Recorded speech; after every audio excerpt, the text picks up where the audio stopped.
Assalamualaikum warahmatullahi wabarakatuh. Berjumpa lagi dengan kami di channel Sajadah Kiai. Kali ini kami akan membahas kisah sahabat Nabi Habib bin Zaid, keteguhan hati pembela Rasul.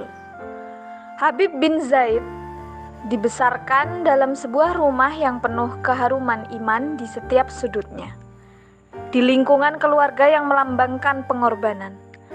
Ayah Habib, Zaid bin Ashrim, adalah salah seorang dari rombongan Yathrib yang pertama-tama masuk Islam. Zaid termasuk kelompok 70 orang yang melakukan baiat dengan Rasulullah di Aqobah. Bersama Zaid bin Ashrim, turut pula di baiat istri dan 2 orang putranya.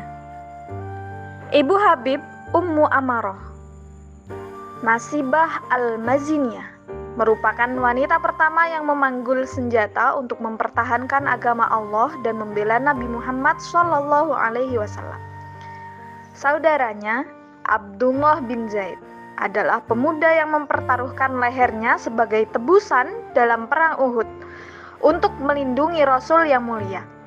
Tak heran jika Rasulullah berdoa bagi keluarga tersebut, "Semoga Allah melimpahkan barokah dan rahmatnya bagi kalian sekeluarga."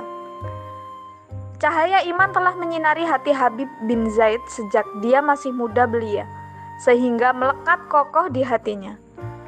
Allah telah menakdirkannya bersama-sama ibu, bapak, bibi, dan saudaranya pergi ke Mekah, turun beserta kelompok 70 untuk melakukan baiat dengan Rasulullah SAW dan melukis sejarah. Habib bin Zaid mengulurkan tangannya yang kecil kepada Rasulullah sambil mengucapkan sumpah setia pada malam gelap gulita di Aqobah.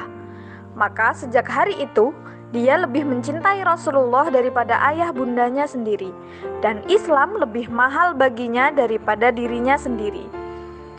Habib bin Zaid tidak turut berperang dalam perang Badar, karena ketika itu dia masih kecil.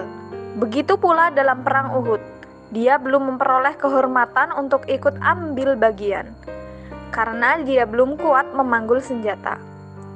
Tetapi setelah kedua peperangan itu, dia selalu ikut berperang mengikuti Rasulullah SAW dan bertugas sebagai pemegang bendera perang yang dibanggakan.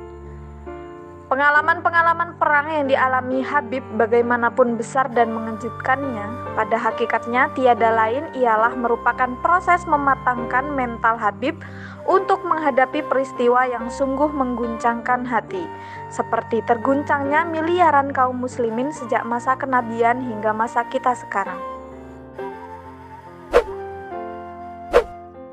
Pada tahun ke-9 Hijriah, tiang-tiang Islam telah kuat tertancap dalam di Jazirah Arab. Jamaah dari seluruh pelosok Arab berdatangan ke Yathrib menemui Rasulullah SAW, masuk Islam di hadapan beliau dan berjanji atau dibaiat patuh dan setia. Di antara mereka terdapat pula rombongan Bani Hanifah dari Najd. Mereka menambatkan unta-untanya di pinggir kota Madinah, dijaga oleh beberapa orang kawannya. Seorang di antara penjaga ini bernama Musailamah bin Habib al-Hanafi. Para utusan yang tidak bertugas menjaga kendaraan pergi menghadap Rasulullah SAW. Di hadapan beliau, mereka menyatakan masuk Islam beserta kaumnya. Rasulullah menyambut kedatangan mereka dengan hormat dan ramah tamah. Bahkan beliau memerintahkan supaya memberi hadiah bagi mereka dan bagi kawan-kawannya yang tidak turut hadir karena bertugas menjaga kendaraan. Tidak berapa lama setelah para utusan Bani Hanifah ini sampai di kampung mereka, Najd, Musailamah bin Habib al-Hanafi murtad dari Islam. Dia berpidato di hadapan orang banyak menyatakan dirinya Nabi dan Rasul Allah. Dia mengatakan bahwa Allah mengutusnya menjadi nabi untuk Bani Hanifah, sebagaimana Allah mengutus Muhammad bin Abdullah untuk kaum Quraisy. Bani Hanifah menerima pernyataan Musailamah tersebut dengan berbagai alasan, tetapi yang terpenting di antaranya ialah karena fanatik kesukuan. Seorang dari pendukungnya berkata, "Saya mengakui sungguh Muhammad itu benar dan Musailamah sungguh bohong, tetapi kebohongan orang Rabi'ah, Musailamah, lebih saya sukai daripada kebenaran orang Mudor." yakni Muhammad. Tatkala pengikut Musailamah bertambah banyak dan kuat, dia mengirim surat kepada Rasulullah. Teriring salam untuk Anda. Adapun sesudah itu, sesungguhnya aku telah diangkat menjadi sekutu Anda. Separuh bumi ini adalah untuk kami, dan separuh lagi untuk kaum Quraisy.